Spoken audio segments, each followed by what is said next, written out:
किसी भी महान देश की बुनियाद टिकी होती है उसके संविधान पर। आज हम दुनिया के सबसे बड़े लोकतंत्र के इस वास्तुशिल्प डिजाइन यानी भारतीय संविधान की गहराइयों में उतरेंगे। तो चलिए इस कमाल के दस्तावेज के हर पहलू को एक एक करके समझते हैं। 2 साल, 11 महीने और 18 दिन। सोचिए, ये कोई मामूली समय नहीं है। ये वो वक्त है जो भारत के संविधान का मसौदा तैयार करने में लगा। तो ये सिर्फ एक दस्तावेज नहीं, बल्कि सैकड़ों दिमागों की अथक मेहनत, तीखी बहसों और एक नए राष्ट्र के लिए देखे गए सपने का प्रतीक है। हमारी ये जो पड़ताल है वो 5 हिस्सों में बटी होगी। पहले हम इसकी आत्मा को समझेंगे, फिर नागरिकों के अधिकारों को जानेंगे, फिर सरकार चलाने वाली मशीनरी को देखेंगे, केंद्र और राज्यों के बीच शक्तियों का संतुलन परखेंगे और आखिर में ये जानेंगे कि ये दस्तावेज आज भी कैसे सांस लेता है और वक्त के साथ बदलता है। तो चलिए शुरू करते हैं। आखिर इस दस्तावेज की आत्मा क्या है, इसका जो मूल दर्शन है वो क्या है? आइए उन सिद्धांतों को समझते हैं जिन पर हमारा पूरा राष्ट्र खड़ा है। हम भारत के लोग, ये सिर्फ शब्द नहीं है, बल्कि 1 अरब से ज्यादा लोगों का सामूहिक संकल्प है।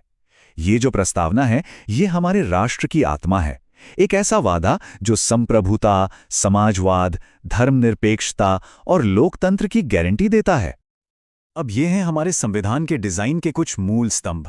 जरा सोच कर देखिए, ये दुनिया का सबसे लंबा संविधान क्यों है? क्योंकि इसे भारत की हर एक विविधता को अपने अंदर समेटना था। इसमें लचीलेपन और कठोरता का एक अनोखा मिश्रण है, ताकि ये समय के साथ बदल तो सके, लेकिन इसकी नींव को कोई हिला न सके।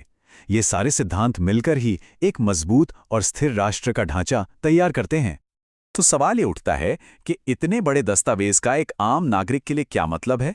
ये कैसे राज्य और लोगों के बीच के रिश्ते को तय करता है? और यहीं पर आता है नागरिकों का अधिकार पत्र। ये सिर्फ कुछ खोखले वादे नहीं है, नहीं, ये तो हर एक नागरिक को मिली पक्की कानूनी गारंटी है। इसका मतलब यह है कि कानून के सामने सब बराबर हैं, सबको बोलने की आज़ादी है, और सबसे बड़ी ताकत वो है अनुच्छेद 32, जो हर नागरिक को ये हक देता है कि वो अपने अधिकारों की रक्षा के लिए सीधा देश की सबसे बड़ी अदालत का दरवाजा खटखटा सके। अब यहाँ एक बहुत ज़रूरी फ़र्क समझना होगा। देखिए, मौलिक अधिकार हमारी ढाल की तरह हैं। ये हमें राज्य की ताकत से बचाते हैं और इन्हें हम अदालत में जाके लागू करवा सकते हैं। वहीं दूसरी तरफ है निदेशक सिद्धांत, जो सरकार के लिए एक नैतिक कंपास की तरह हैं। ये बताते हैं कि एक आदर्श कल्याणकारी राज्य बनाने के लिए किस दिशा में आगे बढ़ना है। लेकिन सोचिए, तब क्या होगा जब एक नागरिक के अधिकारों और सरकार की किसी नीति में टकराव हो जाए? इस संघर्ष में कौन फैसला करेगा, कौन मध्यस्थ बनेगा?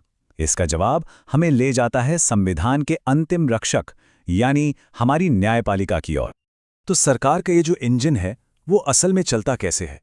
चलिए अब समझते हैं कि राष्ट्र को चलाने वाली ये मशीनरी, इसकी 3 सबसे जरूरी शाखाएं विधायिका, कार्यपालिका और न्यायपालिका काम कैसे करती हैं। देखिए, हर कानून एक छोटे से विचार की तरह शुरू होता है, लेकिन उसे पूरे देश का कानून बनने के लिए एक लंबा और मुश्किल सफर तय करना पड़ता है। संसद के दोनों सदनों में तीखी बहस होती है, समितियों में उसकी जांच होती है और फिर मतदान होता है। ये लंबी प्रक्रिया पक्का करती है कि हर कानून पूरी तरह से परखा जाए और अंत में राष्ट्रपति की सहमति उस पर आखिरी मुहर लगाती है। भारत की कार्यकारी प्रणाली में 2 मुखिया हैं। एक है राष्ट्रपति, जो राष्ट्र के औपचारिक प्रमुख हैं, एक प्रतीक की तरह। लेकिन सरकार चलाने की जो असली ताकत है वो प्रधानमंत्री और उनकी मंत्री परिषद के हाथ में होती है। कह सकते हैं कि प्रधानमंत्री ही सरकार के असली चालक होते हैं, जो अपनी हर नीति के लिए सीधे संसद को जवाब देते हैं। और ये है हमारी न्यायपालिका का शायद सबसे बड़ा और सबसे ताकतवर आविष्कार, मूल संरचना का सिद्धांत। ये एक तरह का अदृश्य सुरक्षा कवच है। 1973 के इस ऐतिहासिक फैसले ने यह तय कर दिया कि संसद संविधान में संशोधन तो कर सकती है, पर उसकी आत्मा को, उसकी रूह को नहीं छू सकती। लोकतंत्र, धर्मनिरपेक्षता, शक्तियों का बंटवारा, ये वो स्तंभ हैं जिन्हें कोई भी सरकार नहीं गिरा सकती।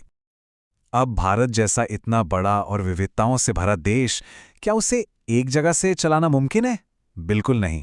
और इसका जवाब छिपा है शक्तियों के बंटवारे में।